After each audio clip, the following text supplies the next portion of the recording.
Assalamualaikum warahmatullahi wabarakatuh. Salam hangat dari saya Pade. Semoga teman-teman yang mendengarkan diberikan kesehatan dan rizki yang cukup. Kali ini ada cerita dari Gunung Salak, sebuah perjalanan berkesan dari beberapa anak muda yang tengah mencari jati diri.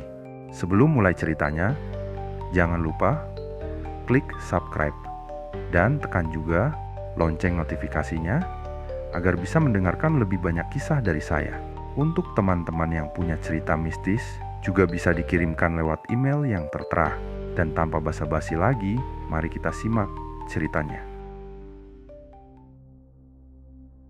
Arya menatap langit subuh yang mulai memerah ketika ia dan 4 temannya Sinta, Riko, Dinda, dan Fikri tiba di base camp Cimelati. Udara Bogor yang dingin menusuk kulit meski mereka sudah mengenakan jaket tebal. Para pendaki lain yang bermalam di base camp terlihat sedang bersiap-siap memeriksa perlengkapan atau mengobrol santai di sekitar api unggun kecil. "Makan dulu sebelum kita naik," ujar Arya sembari menyerahkan kotak nasi kepada teman-temannya. Ia adalah pemimpin perjalanan sekaligus yang paling berpengalaman. Namun, bahkan baginya, jalur Cimelati terkenal dengan medannya yang sulit dan cerita-cerita mistisnya. Sinta, yang biasanya periang, tampak diam sejak mereka tiba. Ketika Arya menanyakan alasannya, ia hanya menggeleng. "Cuma capek," katanya singkat. Kabut tipis melayang di sekitar base camp Cimelati saat Arya dan teman-temannya bersiap memulai perjalanan. Jam menunjukkan pukul 6 pagi. Tetapi sinar matahari masih malu-malu menembus rimbunnya pepohonan yang mengelilingi area tersebut. Suara canda tawa para pendaki lain yang bersiap menjadi pengiring awal perjalanan mereka, meski kelompok Arya lebih banyak diam. "Ayo, kita mulai. Jalur awal masih santai kok," ujar Arya mencoba mencairkan suasana. Namun, ia tahu bahwa jalur Cimelati adalah medan yang tidak bisa diremehkan. Langkah pertama meninggalkan base camp terasa ringan.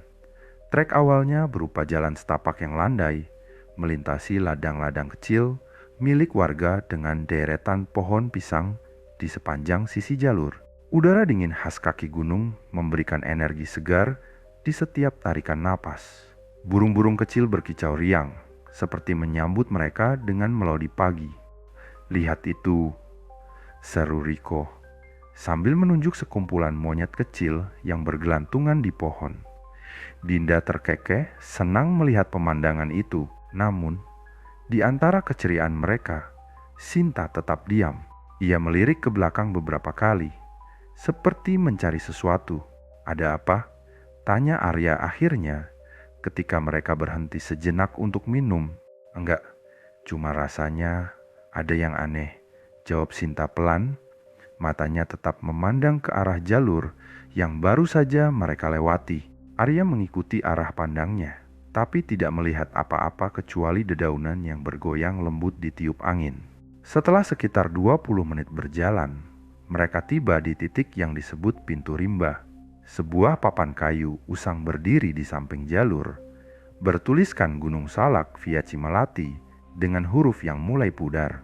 Di sekitar papan, pohon-pohon besar menjulang, seolah menjadi gerbang alami menuju kedalaman hutan. "Ini dia, jalur sebenarnya mulai dari sini," ujar Arya.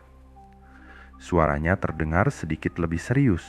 Langkah mereka menjadi lebih hati-hati saat memasuki area ini. Jalur yang tadinya lebar berubah menjadi setapak sempit yang dikelilingi akar pohon dan semak-semak tinggi. Aroma tanah basah terasa lebih kuat, bercampur dengan wangi dedaunan yang menghijaukan suasana. Di beberapa titik, sinar matahari hanya mampu menyelinap melalui celah-celah dedaunan lebat, menciptakan bayangan-bayangan bergerak yang tampak menari di sepanjang trek. Namun, semakin jauh mereka masuk, semakin sunyi hutan itu terasa.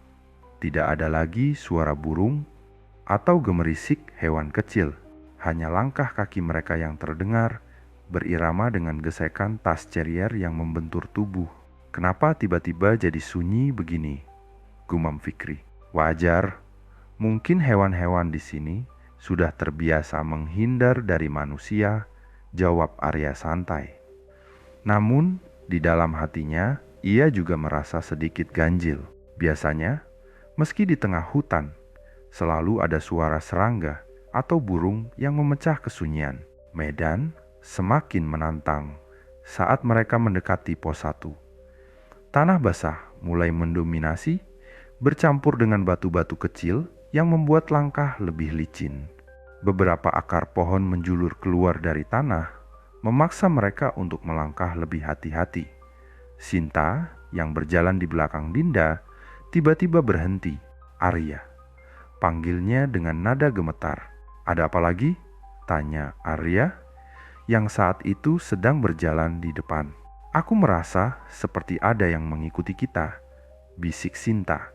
Arya menoleh ke belakang, mengamati jalur yang baru saja mereka lewati. Tidak ada siapa-siapa di sana.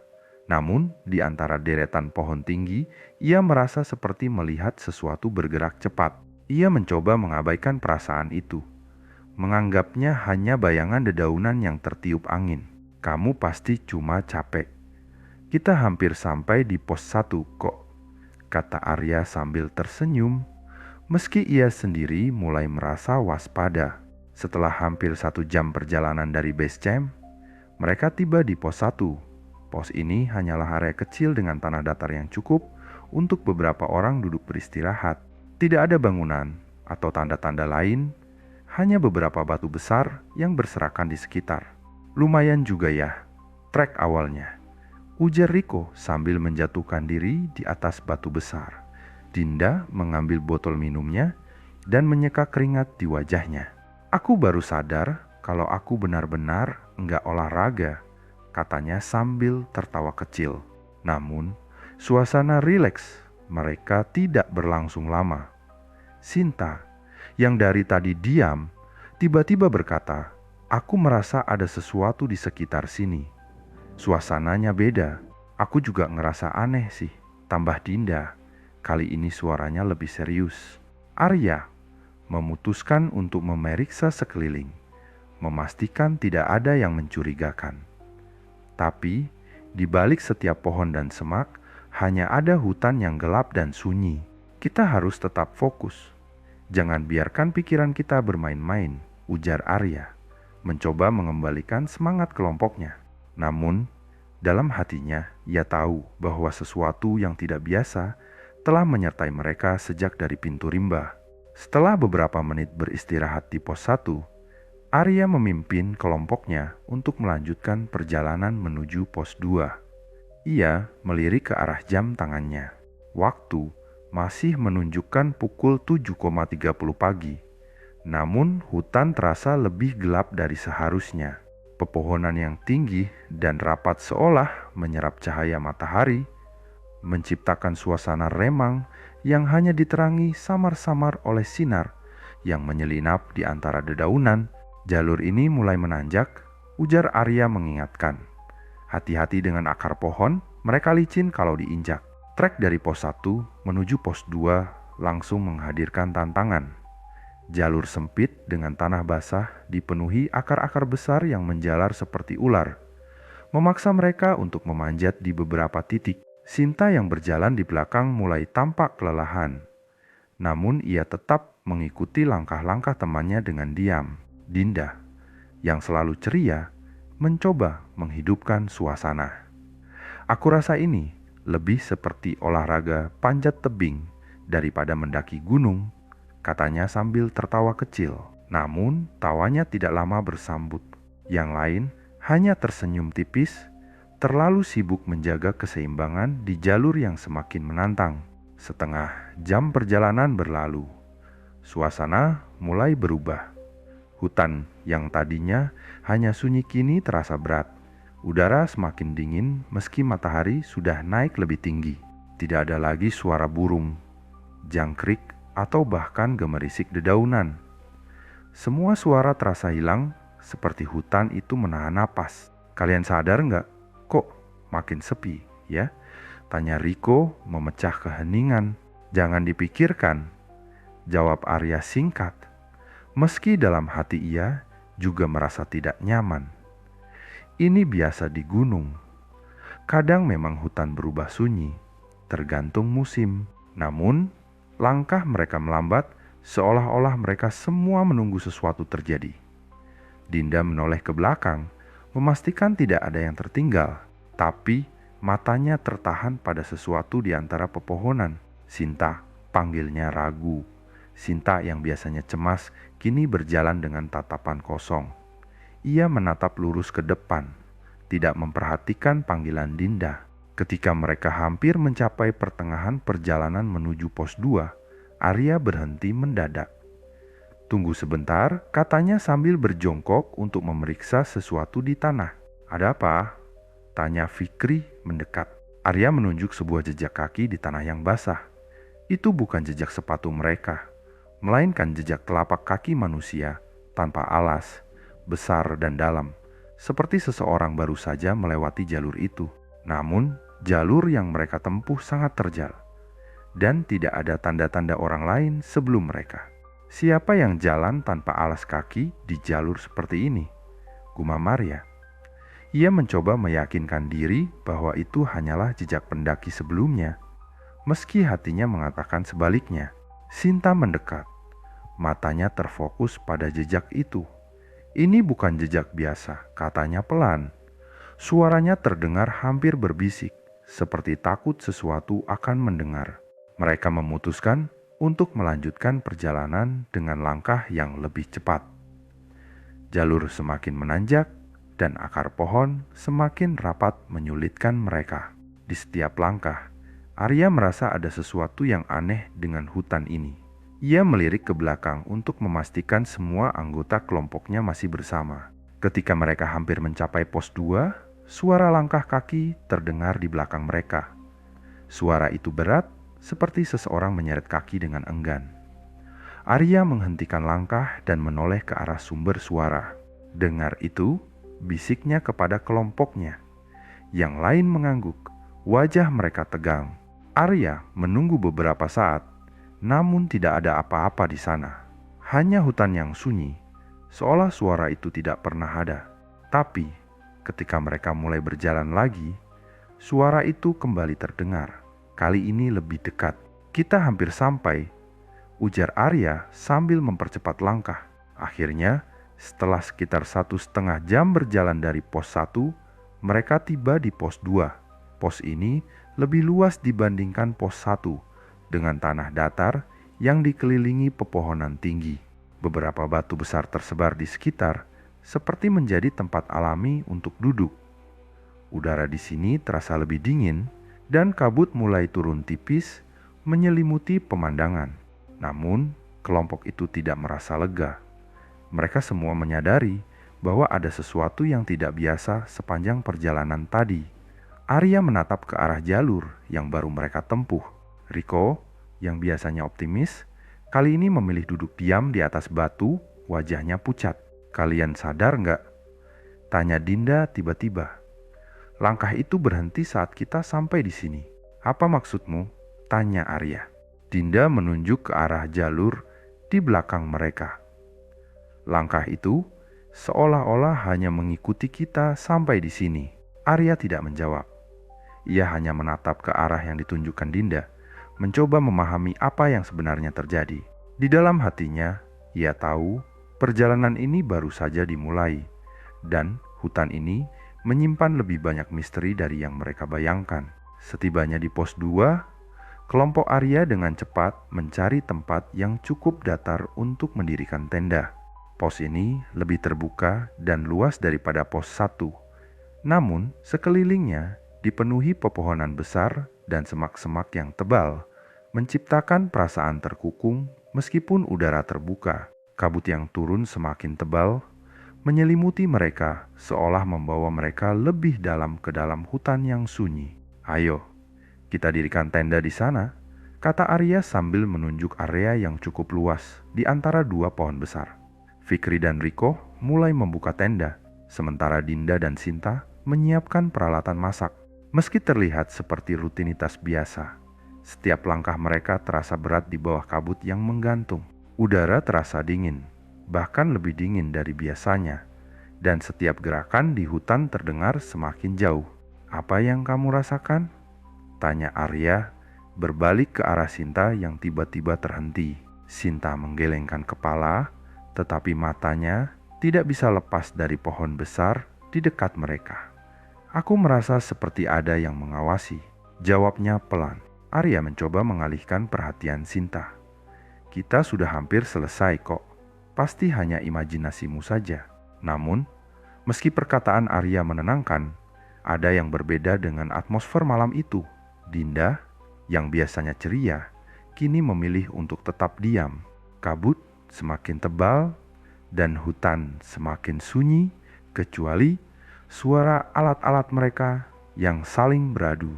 Setelah tenda berdiri, mereka semua berkumpul untuk makan malam, namun suasana terasa hening. Tidak ada suara burung, jangkrik, atau bahkan angin yang bergerak. Hanya ada desiran kabut yang perlahan bergerak di antara pepohonan tinggi. Riko, yang biasanya sangat aktif, tampak gelisah. "Enggak ada yang aneh dengan tempat ini kan?" tanyanya, mencoba memecah keheningan. Dinda mengangguk, namun suaranya terdengar ragu.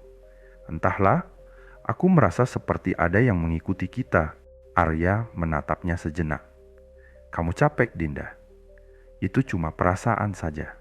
Namun, sebelum Dinda bisa menjawab, mereka mendengar suara langkah kaki yang berat, seperti seseorang menyeret kakinya di tanah. Langkah itu datang dari belakang, dari jalur yang mereka tempuh untuk sampai ke pos 2. Arya buru-buru menoleh ke belakang, namun hanya ada kabut yang menyelimuti jalur itu. Tidak ada siapapun di sana. "Serius deh, aku dengar itu jelas banget," kata Riko dengan nada yang lebih serius daripada biasanya. Sinta hanya menatap lurus ke arah kabut. "Kalian tidak merasa seperti ada yang tidak beres di sini?" tanyanya, nadanya sedikit gemetar. Saat mereka mulai merapikan sisa makanan dan bersiap untuk beristirahat, Sinta tiba-tiba melihat sesuatu yang menarik perhatiannya di salah satu pohon besar dekat tenda. Ada sebuah ukiran yang mencolok di batang pohon, sebuah lingkaran dengan garis melintang di tengahnya. Ukiran itu tampak sangat jelas meskipun gelap, seperti dibuat dengan benda tajam, tanda yang tidak pernah mereka lihat sebelumnya. "Lihat itu," kata Sinta, suara gemetar. Ia menunjuk dengan jarinya ke simbol aneh itu.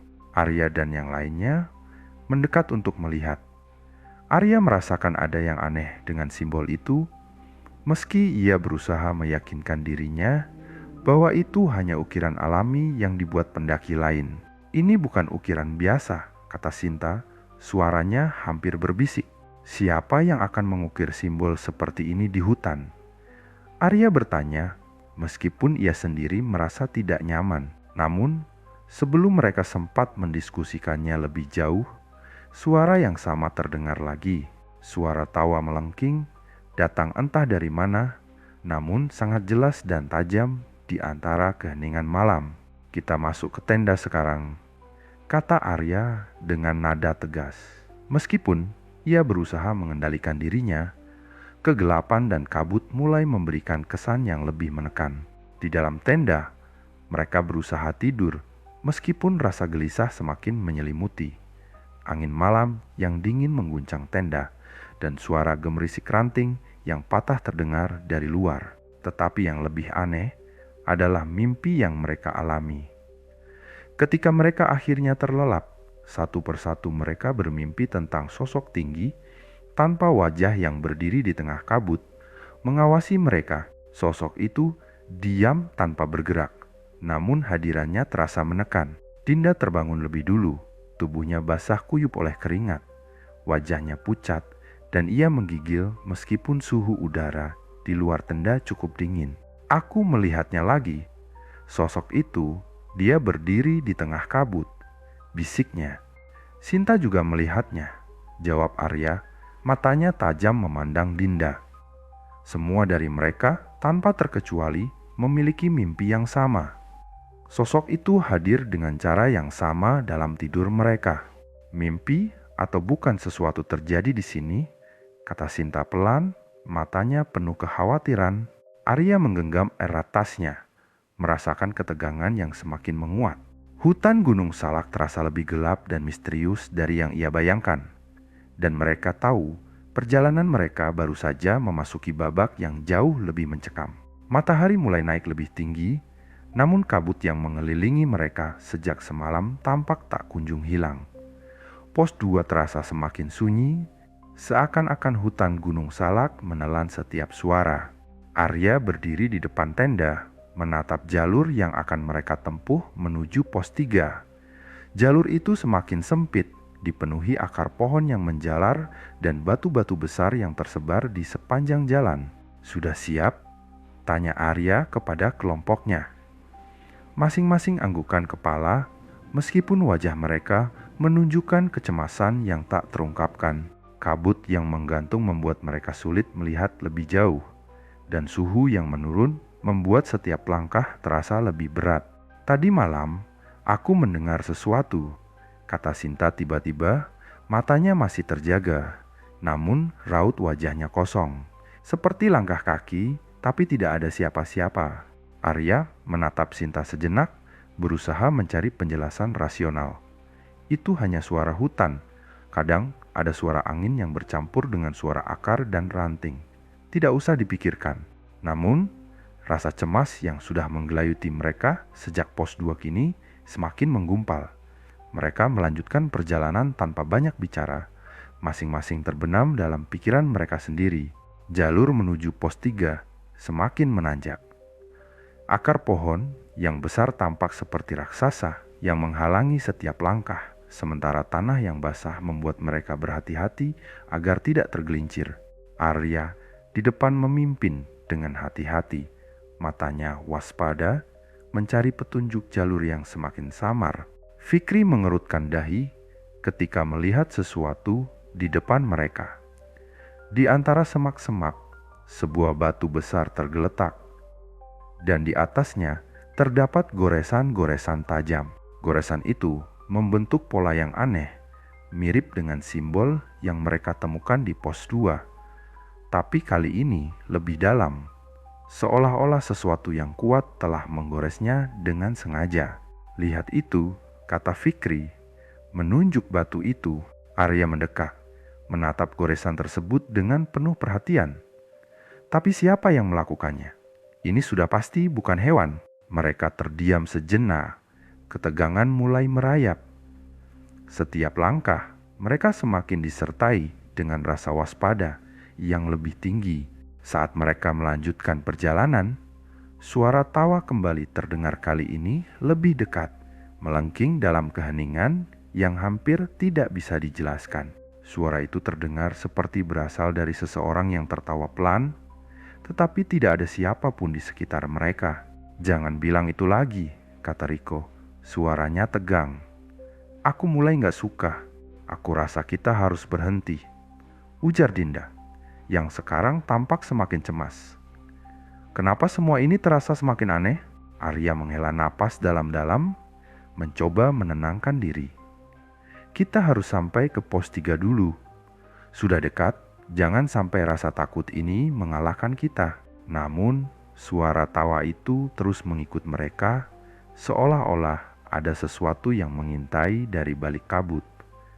Kadang terdengar jelas, terkadang samar, namun selalu ada.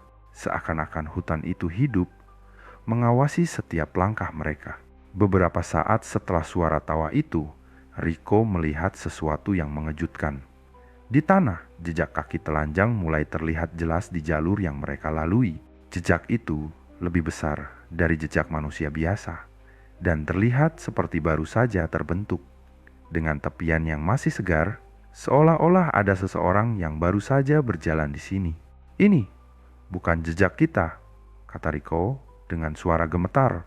"Siapa yang berjalan tanpa alas kaki di tempat seperti ini?" Arya berusaha tetap tenang, meskipun hatinya semakin gelisah. "Kita tidak bisa berpikir macam-macam.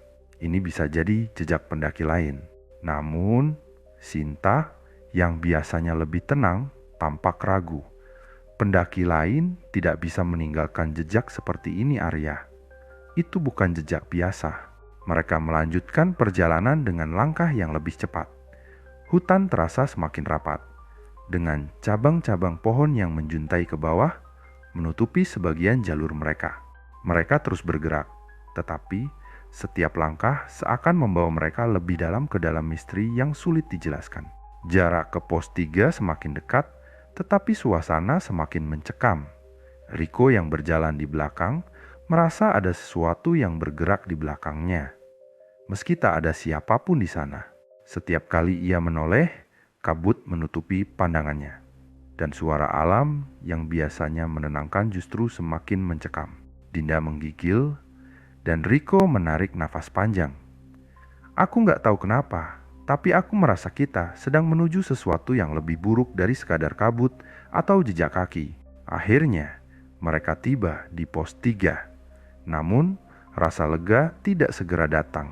Pos ini berada di sebuah dataran tinggi yang lebih terbuka, dikelilingi pepohonan rimbun. Namun suasananya terasa jauh lebih gelap daripada sebelumnya.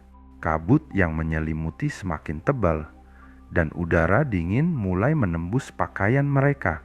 Mari mendirikan tenda secepatnya, Arya memutuskan dengan tegas.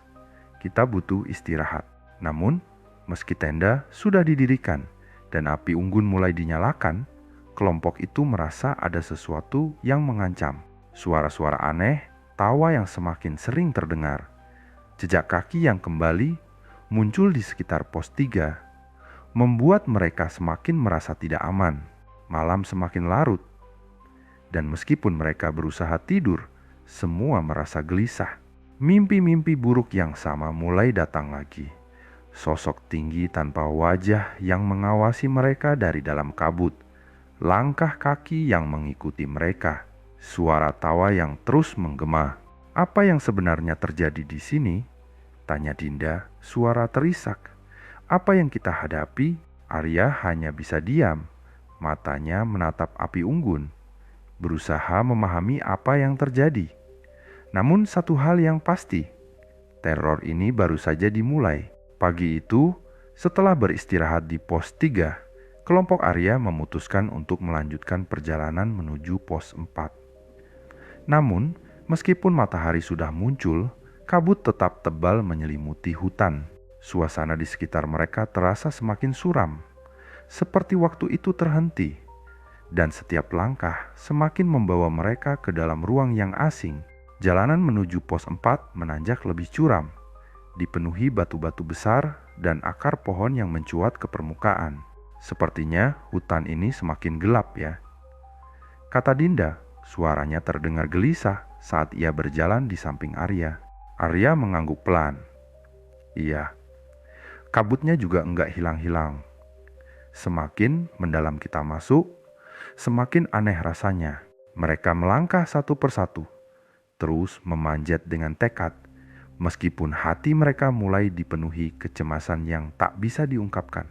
Kabut di sekitar semakin tebal, dan udara terasa semakin dingin. Setiap langkah terdengar teredam, seolah hutan ini meminum suara mereka. Tiba-tiba, Fikri yang berada di depan berhenti. Matanya tertuju pada sesuatu yang tampaknya bergerak di balik kabut, terlalu cepat untuk dikenali. Ada apa? Tanya Arya, yang langsung memperhatikan Fikri yang berhenti. Ada sesuatu di antara pohon-pohon itu, kata Fikri. Suaranya bergetar. Aku lihat bayangan besar melintas sangat cepat. Arya mengerutkan dahi, mencoba mencari sesuatu di antara kabut yang semakin pekat. Namun, tak ada apa-apa. Hanya pepohonan tinggi yang tampak terbungkus kabut, seakan-akan dunia di sekitar mereka tertutup rapat. Jangan berlebihan, Fikri, ujar Sinta, mencoba menenangkan suasana. Mungkin hanya permainan cahaya atau bayangan pohon. Namun, hati Arya tidak bisa tenang. Ia merasakan ada sesuatu yang lebih besar, yang mulai memperhatikan mereka, mengawasi gerak-gerik mereka. Mereka melanjutkan perjalanan. Tetapi setiap langkah semakin terasa berat. Kabut yang menyelimuti mereka semakin tebal, dan jarak pandang semakin terbatas. Hutan semakin terasa rapat, dan jalan semakin sempit. Pada satu titik, mereka berhenti untuk beristirahat sejenak. Arya duduk di batu besar, menatap jalan yang sempit di depan mereka. "Seharusnya pos 4 tidak jauh lagi," katanya dengan suara tegang. "Kita harus cepat sampai." Tiba-tiba, suara seperti langkah kaki terdengar lagi. Kali ini jelas sekali. Langkah itu datang dari belakang mereka, namun saat mereka menoleh, tidak ada siapa-siapa. Tak ada jejak kaki, tak ada bayangan yang bisa mereka lihat. "Ada yang mengikuti kita," bisik Dinda dengan suara gemetar. Arya menoleh dengan tajam. "Kita harus tetap fokus. Jangan biarkan rasa takut menguasai kita." Namun perasaan aneh itu semakin kuat. Setiap kali mereka melanjutkan perjalanan, langkah itu terus mengikuti, seolah-olah ada yang berjalan dengan mereka dari belakang, namun tidak pernah terlihat. Ketegangan meningkat, dan angin yang berhembus hanya menambah suasana suram ini. Beberapa saat kemudian, mereka tiba di sebuah tempat terbuka, di mana pohon-pohon besar berdiri rapat. Di antara pepohonan tersebut, ada satu pohon yang sangat besar, dengan cabang-cabang yang tampak seperti tangan raksasa merentang ke langit. "Ini tempat yang aneh," kata Riko, suaranya keras. Ia berusaha mengalihkan ketegangan, meskipun jelas ketakutan itu menyentuh semua orang. Pohon ini benar-benar besar, namun ada sesuatu yang mencolok pada pohon itu. Di bawahnya terdapat sebuah batu besar dengan ukiran yang sangat mirip dengan simbol yang mereka temukan di pos 2 dan pos 3. Seperti goresan tajam, simbol itu mengarah ke arah yang tidak bisa mereka pahami. "Apa ini?" tanya Sinta. Suaranya hampir berbisik, seolah takut suara mereka bisa membangunkan sesuatu yang ada di dalam hutan. Arya maju sedikit, mencoba memeriksa lebih dekat.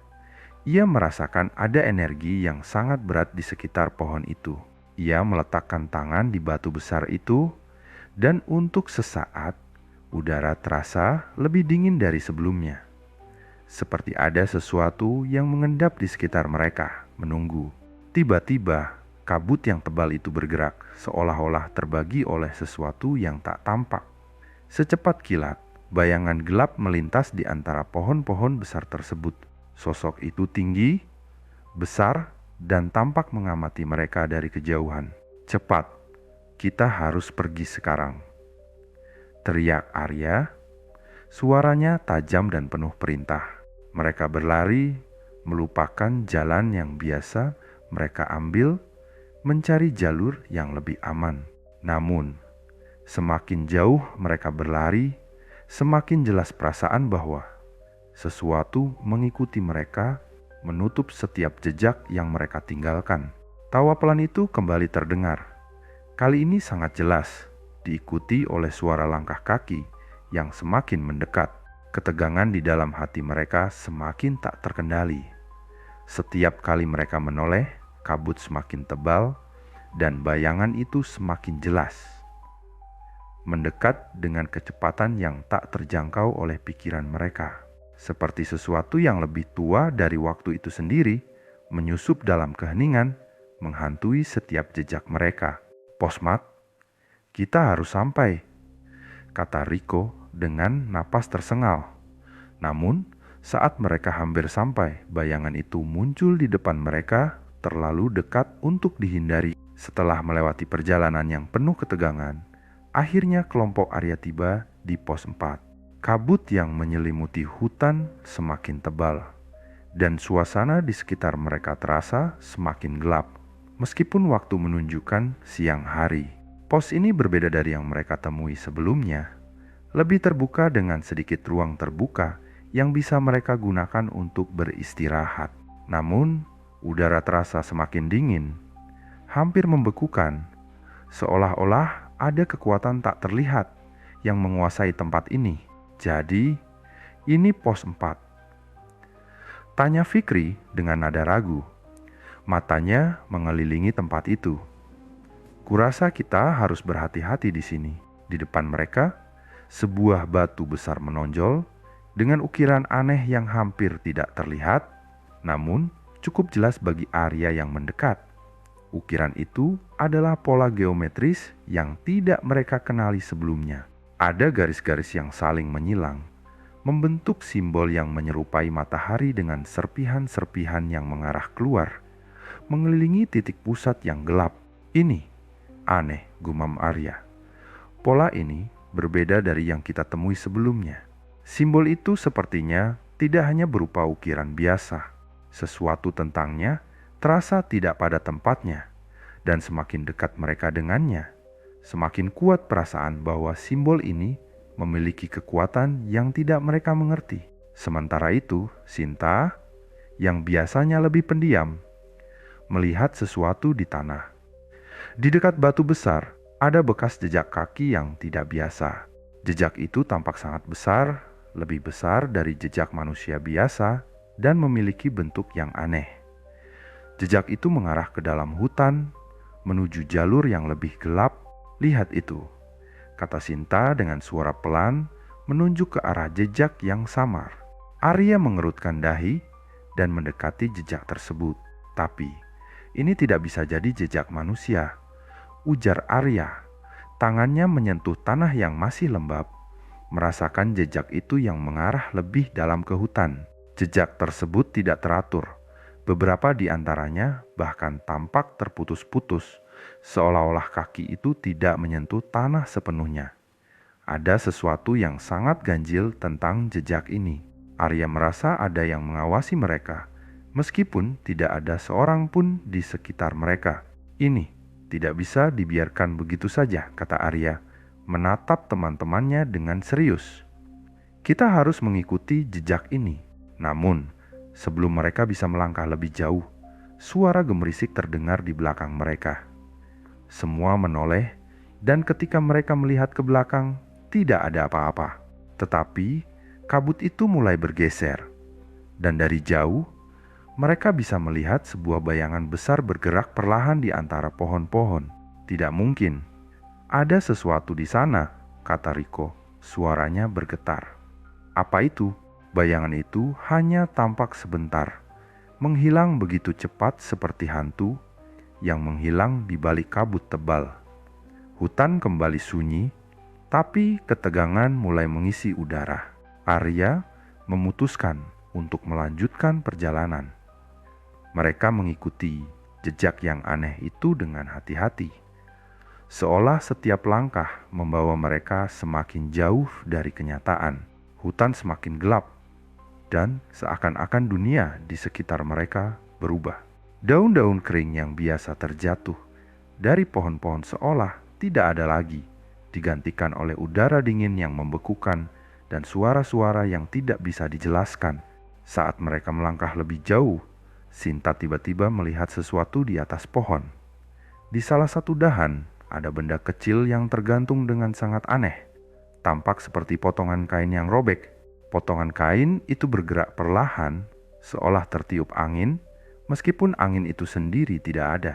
Apa itu? Tanya Dinda dengan nada bingung. Arya mendekat dan mendapati kain itu berwarna hitam, dengan pola yang sangat mirip dengan simbol yang mereka temukan sebelumnya. Sebuah pola melingkar yang semakin menguatkan perasaan bahwa ada sesuatu yang menghubungkan tempat ini dengan kekuatan yang lebih besar, lebih tua dari hutan itu sendiri. Kain ini mirip dengan yang ada di ukiran batu, kata Arya dengan hati-hati. Tapi siapa yang menaruhnya di sini? Jangan sentuh, teriak Fikri, suaranya penuh dengan ketegangan. Kita tidak tahu apa yang akan terjadi jika kita terlibat lebih jauh. Namun, sebelum ada yang bisa berkata lebih lanjut, suara tawa pelan terdengar lagi. Tawa itu datang dari suatu tempat yang sangat jauh, tetapi begitu jelas, seakan-akan menggema di seluruh hutan. Tawa itu bukan hanya mengerikan, tetapi juga familiar, seakan-akan sudah lama mengintai mereka. Mereka melanjutkan perjalanan dengan langkah yang lebih cepat. Hutan semakin rapat, dan jalur yang mereka lewati semakin sulit untuk dilalui. Kabut yang semakin pekat membuat mereka sulit melihat lebih jauh dari satu langkah ke depan. Namun, tanda-tanda aneh terus bermunculan ukiran pada pohon, batu besar dengan simbol yang sama, dan suara-suara yang semakin mengganggu. Setiap kali mereka berhenti, bayangan-bayangan itu seakan mengelilingi mereka, muncul dari dalam kabut dan menghilang dalam sekejap. Sinar matahari yang seharusnya membantu mereka melintasi jalur yang gelap itu, tampaknya telah dipadamkan oleh sesuatu yang lebih gelap, yang lebih kuat, yang tidak bisa mereka pahami. Di tengah perjalanan, mereka menemukan sebuah patung kecil yang terbuat dari batu hitam. Patung itu menggambarkan makhluk yang mereka tak kenal, dengan tubuh manusia tetapi wajah yang terdistorsi. Dari mulutnya ada ukiran yang lebih kecil, lagi sebuah tulisan yang tampaknya tidak berasal dari bahasa yang mereka kenal. Arya menatap tulisan itu dengan seksama. Namun, ada sesuatu yang aneh ketika matanya tertuju pada tulisan tersebut. Seolah-olah tulisan itu bergerak, berubah-ubah, mengikuti arah pandangannya. Apa yang sedang terjadi? Bisik Dinda ketakutan. Ini lebih dari sekadar hutan yang aneh, kata Arya. Mulutnya terasa kering. Ini sesuatu yang lebih besar. Sesuatu yang tidak bisa kita hindari. Saat mereka melanjutkan perjalanan, tiba-tiba bayangan itu muncul di hadapan mereka. Lebih besar, lebih nyata. Sosok yang tak berbentuk itu mendekat dengan langkah-langkah yang berat. Dan di balik kabut yang semakin tebal, mereka bisa merasakan mata itu mata yang mengawasi mereka dari kedalaman hutan, dari dimensi yang lebih gelap. Sesuatu yang telah lama menunggu kedatangan mereka. "Ayo lari," teriak Riko. Suaranya penuh dengan ketakutan. Namun, Arya tahu bahwa mereka tidak bisa lari lagi. Mereka telah memasuki dunia yang berbeda, dan hanya ada satu jalan yang harus mereka tempuh menghadapinya. Cerita di pos 4 semakin mencekam dengan petunjuk-petunjuk yang semakin aneh dan tidak bisa dijelaskan. Apa yang sebenarnya sedang terjadi di Gunung Salak? Bagaimana akhir dari perjalanan mereka? Apakah mereka akan menemukan jawaban atau justru terjerat dalam misteri yang lebih gelap? Setelah melewati berbagai rintangan dan kejadian aneh di pos 4, Arya dan teman-temannya melanjutkan perjalanan mereka menuju puncak Gunung Salak. Perjalanan ini bukan lagi sekadar pendakian biasa, melainkan sebuah perjalanan yang membawa mereka ke dalam kedalaman misteri yang tidak bisa mereka jelaskan. Pos 5 adalah titik terakhir sebelum mencapai puncak.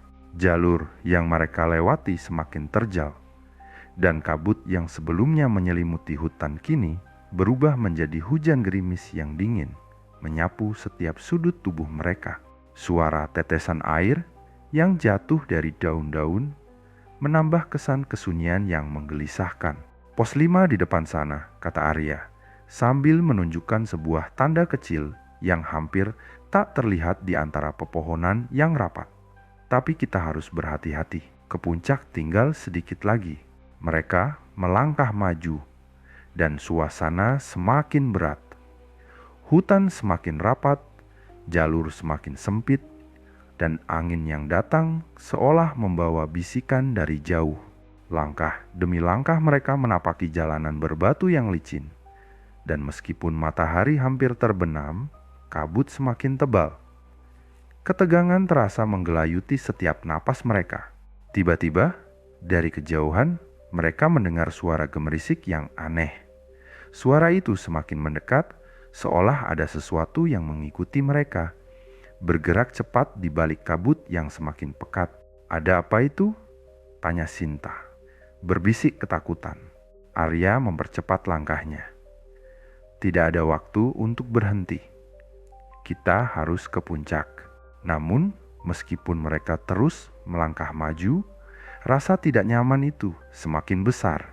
Setiap kali mereka menoleh, bayangan-bayangan gelap itu tampak bergerak cepat di antara pepohonan, menghilang hanya untuk muncul lagi di tempat yang lebih dekat, seperti ada yang mengintai, menunggu waktu yang tepat untuk menyerang. Setelah beberapa saat berjalan, Mereka tiba di sebuah tempat terbuka yang lebih luas, namun suasananya malah semakin suram. Hujan semakin deras dan kabut menyelimuti mereka. Di tengah tempat itu, mereka melihat sebuah batu besar yang berdiri tegak. Batu itu terlihat berbeda, seakan tidak seharusnya ada di sana. Di sekitar batu itu, ada jejak-jejak kaki besar yang kembali muncul. Jejak yang aneh, lebih besar dari manusia biasa. Jejak-jejak itu mengarah ke dalam kegelapan, ke arah yang lebih dalam dan lebih tersembunyi di hutan. "Apa ini?" tanya Fikri, melangkah lebih dekat ke batu tersebut. "Kenapa jejak ini kembali muncul?" Arya menatap batu itu dengan seksama, merasakan sesuatu yang berat menimpa dada mereka. "Ada sesuatu yang tidak beres di sini," gumamnya sambil menyentuh batu itu. Tiba-tiba, mereka merasakan getaran kecil di tanah, seperti ada sesuatu yang bergerak di bawah mereka. Angin yang dingin berhembus makin kencang, membawa suara-suara aneh yang tidak bisa mereka identifikasi. Tanpa bisa dijelaskan, mereka merasa ada sesuatu yang lebih besar, lebih mengancam, yang mengawasi mereka dari kedalaman hutan. Meski dihantui rasa takut yang tak bisa dijelaskan, Arya tahu bahwa mereka harus terus melangkah ke puncak. Tak ada pilihan lain selain maju. Di tengah hujan yang semakin lebat, mereka melanjutkan perjalanan menuju titik terakhir puncak, Gunung Salak yang sudah semakin dekat. Jalur semakin terjal dan udara semakin tipis. Setiap langkah terasa berat, seolah dunia semakin sempit di sekitar mereka. Setiap kali mereka melangkah, suara bisikan itu terdengar lebih jelas seperti suara yang datang dari tanah itu sendiri.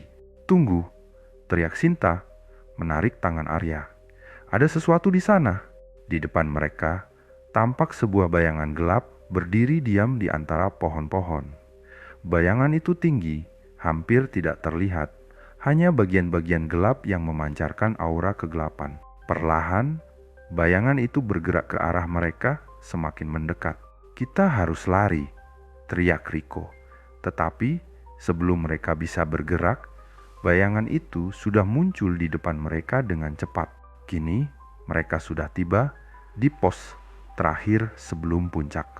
Angin yang kencang bertiup, menyapu wajah mereka dengan dingin yang menusuk tulang. Di depan mereka, puncak gunung terlihat hanya dalam bayang kabut yang tebal, seakan menyembunyikan sesuatu yang sangat besar, sangat kuat. Rasanya, mereka bukan hanya mendaki gunung mereka, sedang memasuki sesuatu yang jauh lebih besar dari yang bisa mereka bayangkan. Di sana, di dekat puncak, mereka menemukan sebuah batu besar dengan ukiran yang sama. Kali ini lebih jelas, lebih nyata sebuah simbol yang sudah mereka lihat sebelumnya. Namun, ada sesuatu yang berbeda. Simbol ini tampak bercahaya dengan cahaya yang tidak berasal dari dunia ini, seperti sesuatu yang sangat kuno dan penuh kekuatan. Dan di balik simbol itu, mereka bisa merasakan kehadiran yang sangat kuat. Sebuah entitas yang telah menunggu mereka sejak lama, menunggu saat yang tepat untuk bangkit. Saat mereka berdiri di depan batu besar itu, suara tawa yang sama terdengar sekali lagi. Suara itu menggema di seluruh tubuh mereka, menggetarkan setiap serat jiwa mereka. Sosok besar itu, yang mereka rasakan mengintai mereka sejak pos 4, akhirnya muncul di hadapan mereka, besar dan gelap, lebih dari sekadar bayangan. Arya tahu saat itu bahwa mereka telah sampai di titik yang sangat berbahaya. Puncak Gunung Salak bukan hanya sekadar puncak fisik ini, adalah puncak dari segala teror yang mengintai mereka. Ada sesuatu yang telah lama tertidur di tempat ini dan kini bangkit, menunggu mereka untuk menjadi bagian dari dunia yang lebih gelap. Cerita ini membawa pembaca ke dalam perjalanan menuju puncak yang penuh ketegangan, petunjuk yang semakin misterius, dan ancaman yang tak terhindarkan. Bagaimana perjalanan ini berakhir? Apakah mereka akan berhasil menghadapinya atau terperangkap dalam misteri Gunung Salak yang lebih gelap? Ketika Arya dan kelompoknya akhirnya mencapai puncak Salak 1, mereka merasa lega sekaligus cemas. Setelah perjalanan yang melelahkan, mereka berdiri di atas tanah yang lebih keras dan lebih tinggi, tetapi ketegangan di udara terasa lebih nyata daripada sebelumnya. Kabut yang menyelimuti puncak membuat semua yang ada di sekitar mereka tampak samar, dan seolah ada sesuatu yang tersembunyi di balik lapisan kabut itu. Angin kencang bertiup, membawa rasa dingin yang semakin tajam. Mereka melihat beberapa batu besar yang tersebar di sekitar puncak dengan bentuk yang aneh dan tidak teratur. Di antara batu-batu itu ada ruang terbuka yang cukup untuk mereka berdiri dan mengatur napas. Namun, udara di sana terasa sangat berat, seolah ada sesuatu yang mengintai mereka. "Akhirnya kita sampai," kata Riko. Suaranya sedikit serak karena kelelahan. "Tapi apa yang kita rasakan ini aneh." Arya mengangguk, matanya tertuju pada kabut yang semakin tebal. "Ada sesuatu di sini," jawabnya, lebih kepada dirinya sendiri. "Kita tidak sendirian." Mereka mulai menyusun tenda dan menyiapkan perlengkapan untuk beristirahat. Tetapi ketidaknyamanan itu terus mengganggu mereka. Sesekali bayangan samar bergerak di balik kabut, seperti sesuatu yang besar dan berat, tetapi begitu cepat menghilang sebelum mereka bisa benar-benar melihatnya. Setiap kali mereka mendekat, kabut itu semakin tebal, seperti sengaja menghalangi mereka. Sinta yang sebelumnya terdiam, tiba-tiba berkata, Aku merasa seperti ada yang mengawasi kita." "Jangan takut, Sinta," kata Fikri dengan nada yang mencoba menenangkan, meski wajahnya juga menunjukkan kegelisahan. Mungkin hanya bayangan pohon.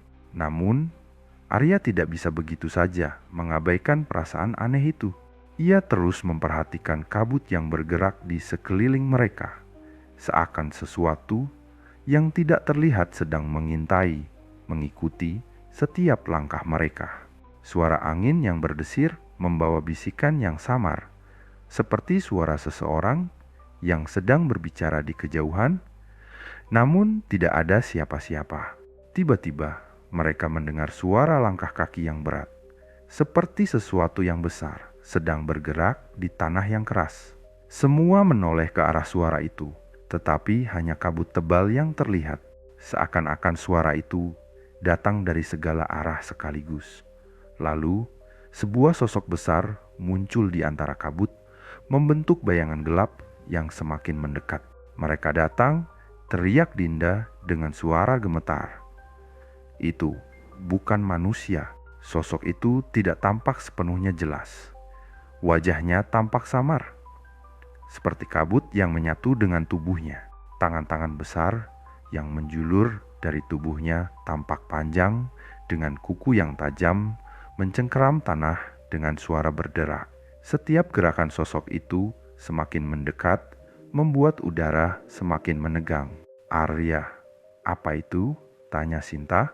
Suaranya tercekik oleh ketakutan yang mulai meresap. Arya hanya bisa terdiam, tubuhnya kaku, tidak tahu apa yang harus dilakukan.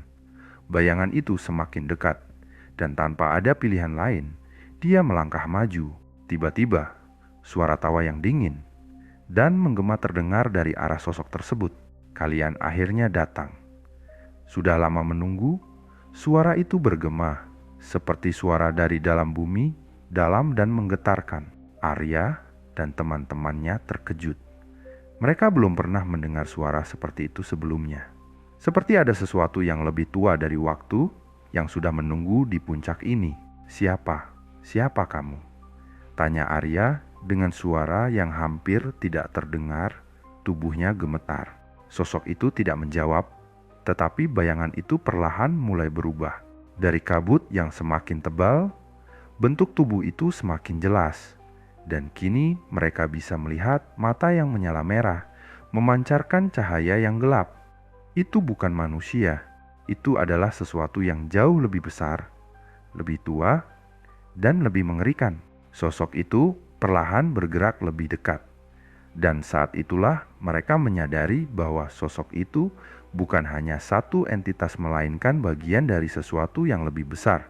sesuatu yang telah menguasai puncak ini sejak lama. Sudah waktunya. Suara itu kembali bergema, kali ini lebih keras, seperti menghantam mereka langsung ke dada. Waktumu telah tiba. Saat sosok itu melangkah lebih dekat, semuanya terasa semakin dingin. Kabut semakin pekat dan udara semakin tipis. Mereka merasa seakan-akan dunia mereka menyusut, dan hanya ada mereka dan makhluk itu di puncak yang gelap ini. Rasa takut yang tak terungkapkan semakin mencekam, menyelimuti mereka satu persatu. Di antara suara kabut dan bisikan yang tidak bisa dijelaskan, Arya tiba-tiba menyadari sesuatu. Bayangan itu bergerak lebih cepat, seakan sudah tahu apa yang mereka pikirkan. Mereka tidak bisa melarikan diri. Puncak Salak Satu bukan hanya sekadar titik tertinggi dari gunung ini itu, adalah tempat yang dijaga oleh sesuatu yang lebih tua, lebih kuat, yang menunggu kedatangan mereka. Lari, teriak Riko, menarik tangan Dinda dan Fikri. Tetapi sebelum mereka bisa bergerak, kabut itu mengelilingi mereka, menahan setiap gerakan mereka. Bayangan itu semakin mendekat, suara tawa semakin menggelapkan ruang di sekitar mereka. Masing-masing dari mereka merasakan ketakutan yang sangat dalam, seperti ada sesuatu yang menggerogoti pikiran mereka. Tidak ada yang bisa lari dari sini, kata sosok itu. Suaranya lebih dalam dari sebelumnya. Kalian telah datang jauh, tidak ada jalan kembali. Arya menatap bayangan itu, dan di dalam dadanya sebuah dorongan untuk bertarung tumbuh. Kami tidak akan menyerah, kata Arya. Suaranya bergetar, namun penuh tekad. Namun, saat itulah kabut itu tiba-tiba terpecah, dan sesuatu yang lebih terang menyinari puncak, seakan menantang kegelapan itu. Dari dalam kabut muncul sosok lain, lebih terang, lebih murni, yang menantang entitas gelap itu. Pertemuan di puncak Salak Satu ini mengguncang mereka, membawa mereka pada ambang batas antara dunia nyata dan dunia yang lebih gelap, penuh dengan makhluk yang telah lama terlupakan oleh sejarah. Apa yang akan terjadi selanjutnya? Siapa yang akan memenangkan pertempuran antara kegelapan dan cahaya? Keheningan di puncak Salak Satu masih menyelimut mereka. Namun, kini ada rasa lega yang bercampur ketakutan yang tak bisa mereka ungkapkan. Setiap napas terasa lebih berat, seperti ada sesuatu yang mengikat mereka, menahan mereka untuk tidak kembali ke dunia yang mereka kenal. Mereka baru saja melalui pengalaman yang mengubah hidup, dan meskipun mereka berhasil bertahan, perasaan takut itu tetap membekas di dalam hati mereka. Namun, mereka harus turun. Puncak sudah mereka capai, dan kabut yang sebelumnya menutupi dunia mereka kini mengundurkan diri, meninggalkan suasana yang sepi dan sunyi. Namun, mereka tahu sesuatu yang lebih gelap mungkin masih mengintai, menunggu momen yang tepat untuk kembali. Langkah demi langkah mereka mulai turun dari puncak Salak Satu. Hujan yang tadi deras kini hanya tersisa gerimis, namun kabut tetap setia menyelimuti lembah-lembah gunung. Suasana hutan kembali sunyi, hanya terdengar suara langkah kaki mereka yang beradu dengan tanah basah, dan sesekali suara gemerisik dari dedaunan yang bergoyang di terpa angin. Arya memimpin perjalanan turun, meski rasa cemas belum juga hilang. Di balik kabut tebal yang kembali menutupi jalur mereka, dia merasakan ada yang tidak biasa. Sosok-sosok yang mereka temui di puncak mungkin telah hilang, namun jejak-jejak misterius itu masih membekas, mengganggu pikiran mereka. Jangan terlalu buru-buru. Kita harus tetap waspada, kata Arya, meski suaranya terasa berat dan penuh keraguan. Sinta, Fikri, dan Dinda mengangguk, walau wajah mereka masih dipenuhi ketegangan. Saat mereka mulai memasuki jalur yang lebih rendah, tepat sebelum mereka sampai di pos 5, mereka menemukan sebuah batu besar yang sebelumnya tidak mereka lihat. Batu itu tampak berbeda, lebih gelap dan lebih besar, dengan ukiran yang sangat tajam. Ukiran itu tampaknya menggambarkan makhluk besar dengan mata merah menyala. mirip dengan sosok yang mereka lihat di puncak tadi. Di samping batu itu, ada sebuah papan kayu yang sudah usang, tertulis dengan tangan kasar, "Jangan turun terlalu cepat. Apa yang terbangun akan menunggu kalian." Pesan itu seperti ditulis dengan darah yang sudah lama mengering. Setiap kata di sana mengirimkan getaran dingin yang menghantui mereka, seperti ada sesuatu yang mengancam untuk muncul lagi. "Apa ini?" tanya Sinta, suaranya bergetar. "Kenapa ada pesan seperti ini?" Arya menatap pesan itu. Matanya sedikit berkaca. Itu pesan untuk kita atau mungkin untuk orang lain yang sudah berada di sini sebelumnya. Ada yang tidak beres.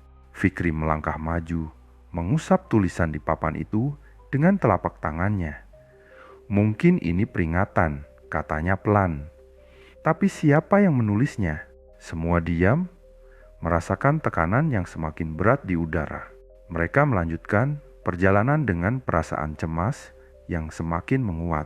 Setiap kali mereka melangkah lebih jauh, bayangan-bayangan kabut semakin tebal, dan suara gemerisik yang sebelumnya tidak terdengar kini semakin jelas. Mereka merasa seperti ada yang mengikuti mereka. Dan meskipun mereka berusaha untuk mengabaikannya, rasa itu tidak bisa hilang.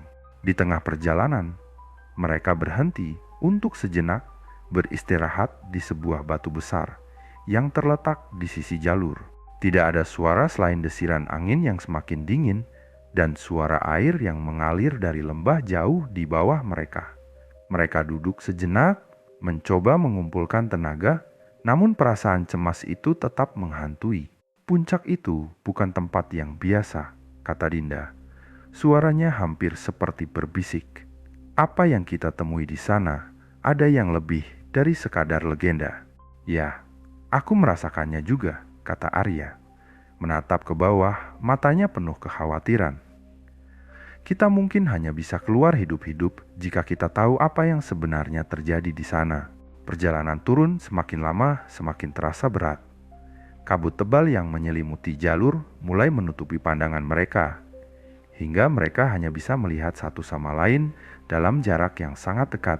Suara langkah kaki mereka terdengar lebih keras, seolah-olah ada yang mengikuti mereka dari belakang. Tiba-tiba, Arya menoleh dan melihat sosok samar berdiri di ujung kabut.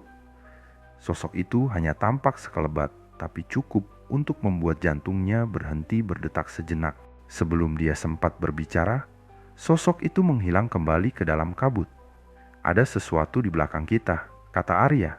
Suaranya bergetar. Semua berhenti sejenak, merasakan kehadiran yang mengerikan di antara mereka dan alam yang semakin sunyi. Di tengah heningnya hutan, suara langkah kaki mereka kembali bergema lebih keras, disertai dengan desahan angin yang kian menderu. Mereka merasa ada yang lebih besar yang mengawasi setiap langkah mereka. Sesampainya di pos 4, suasana terasa semakin mencekam. Papan kayu yang terpasang di pohon menunjukkan bahwa mereka hampir tiba di jalur keluar.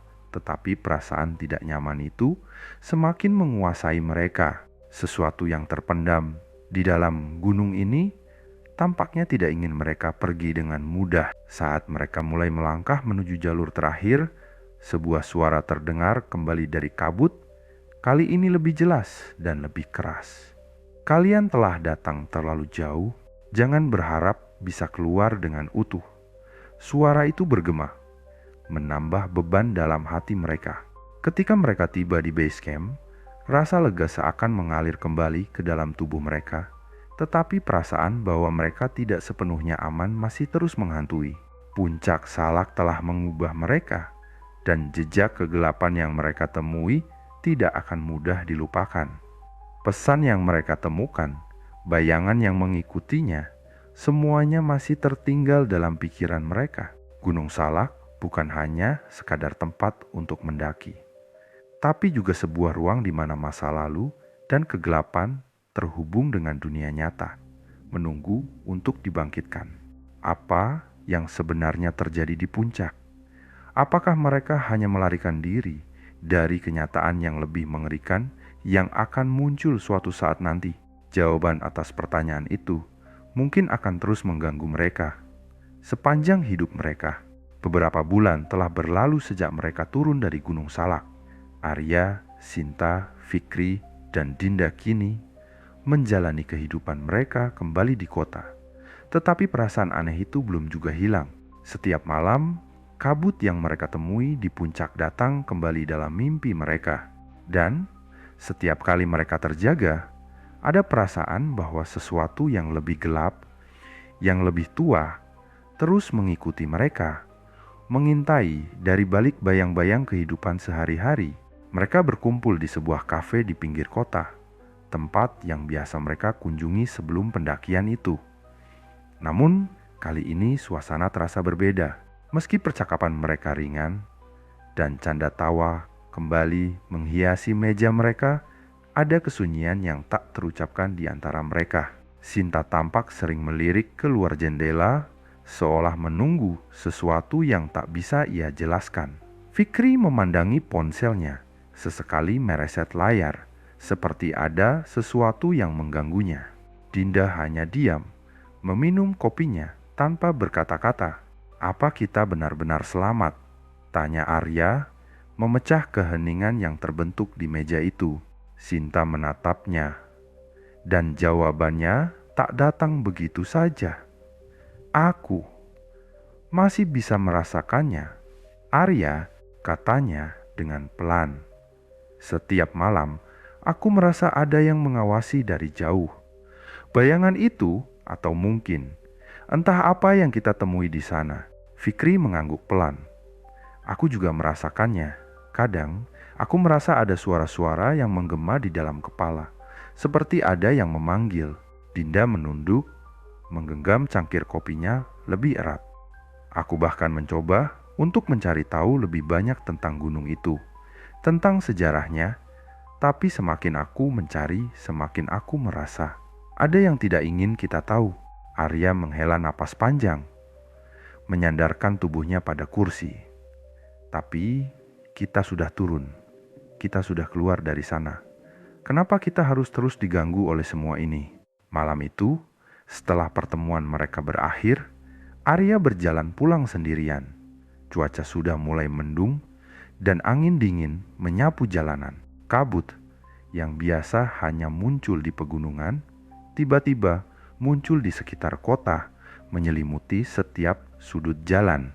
Semakin dia berjalan, semakin tebal kabut itu, seperti sesuatu yang sengaja mengejarnya, memperlambat langkahnya. Ketika ia melintas di sebuah taman kecil, ia melihat sebuah sosok berdiri di kejauhan. Sosok itu tidak bergerak, hanya berdiri di tengah kabut, menghadap ke arah Arya. Mata merah yang menyala perlahan mulai terlihat melalui kabut, mengingatkannya pada puncak yang telah lama ditinggalkannya.